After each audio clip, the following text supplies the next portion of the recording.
ये बताइए माँ की सेवा कौन कौन करना चाहता है? जरा हाथ उठा के बताओ तो। माता रानी की सेवा सब करना चाहते हो तो बड़ा सुंदर सा गीत सुनिएगा प्यार से और ताली भी बजाइएगा। सेवा में रही मैया के कहियो कृपा करी,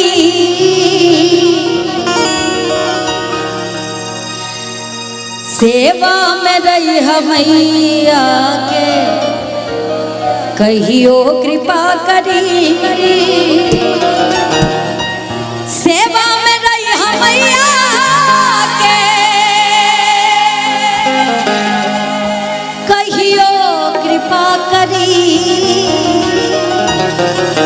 देखो कुछ पाने के लिए कुछ खोना पड़ता है, सेवा तो करना पड़ेगा तभी मेवा मिलेगी। सेवा में रही मैया के कहियो कृपा करी। और सुनो अरे कि तो आज ना तकालिना परसो कृपा करी, कि तो आज ना तकालिना परसो कृपा करी। सेवा में रही मैया के कहियो कृपा करी, सेवा में रही मैया के कहियो कृपा करी, सेवा में रही मैया के कहियो कृपा करी। अच्छा कौन कौन सेवा करना चाहता है जरा हाथ उठा लो, आप लोग भी उठा लो पूरे पूरे और ताली बजा के। तो आज ना तकालिना परसो कृपा करी, सेवा में रही मैया के कहियो कृपा करी, सेवा में रही मैया के कहियो कृपा करी।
दर्शन कई करा अब कुछ पल दुख हरैया के मंदिर गई करा काहे।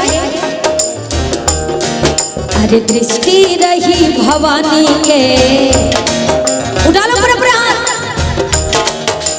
दृष्टि रही भवानी के होनी भी टली, दृष्टि रही भवानी के होनी भी टली। सेवा में रही मैया के कहियो कृपा करी, सेवा में रही मैया के कहियो कृपा करी। और किसको किसको लगता है कि माँ कृपा करेगी?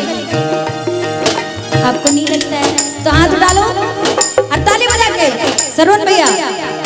अरे कितवा जना तकालिना परसो कृपा करी, कितवा जना तकालिना परसो कृपा करी।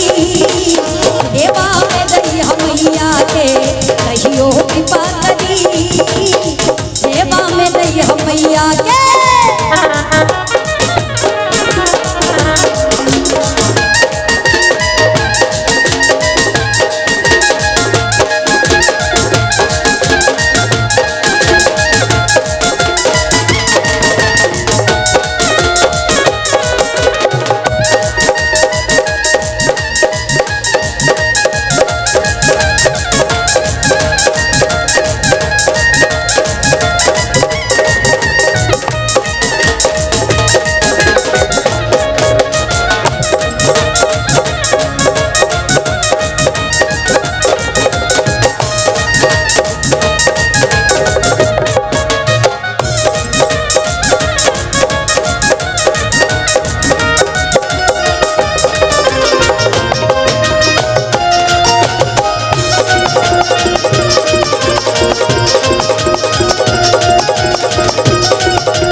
अरे संग में बड़ी भवानी, संग में बड़ी भवानी, मुश्किल में बाखड़ी। संग में बड़ी भवानी, मुश्किल में बाखड़ी। सेवा में रही मैया के कहियो कृपा करी। सेवा में रही मैया के कहियो कृपा करी। अच्छा क्यों कृपा करेगी? तो आज ना तकालिना, तो आज ना तकालिना, परसो कृपा करी। तो आज ना तकालिना, परसो कृपा करी। सेवा में दई मैया के कृपा को करी। सेवा में दई मैया के कहियो कृपा करी।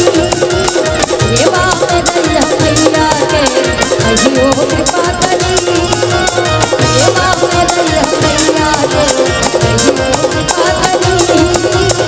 सेवा में दई मैया के कहियो कृपा।